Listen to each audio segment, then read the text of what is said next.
दिल्ली विस्फोरण पर श्रीक्षेत्र में high alert Puri रे बाजुछि साइरन पुरी सुरक्षा जातीय राजधानी दिल्ली रे विस्फोरण घटना पर समग्र राज्य में हाई अलर्ट जारी करा जाइछि। विशेषकर श्रीक्षेत्र पुरी सहर में सुरक्षा व्यवस्था को अत्यंत कड़ाकड़ी करा जाइछि। साइरन बजाई पैंतरा दिल्ली घटना को दृष्टि रे रखी पुरी पुलिस एबे एक्शन रे रहिछि। साइरन बजाई पुलिस रो पाट्रोलिंग गाड़ी मान सहर सारा पैंतरा मारुथिबा देखिबाकू मिलिछि। कड़ाकड़ी सुरक्षा व्यवस्था श्रीमंदिर चतुपार्श्व समेत बड़दाण्ड एवं अन्यान्य संवेदनशील स्थान में सुरक्षा व्यवस्था को 2 गुण बढ़ाई दि जाइछि।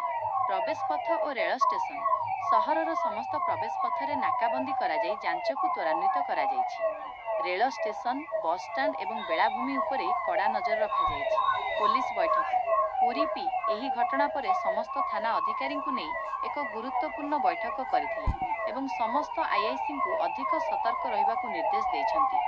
सुरक्षा व्यवस्था को मजबूत करने सह पुलिस कौनसी प्रकार गुजब को विश्वास न करने सहरवासी को निवेदन करिछि।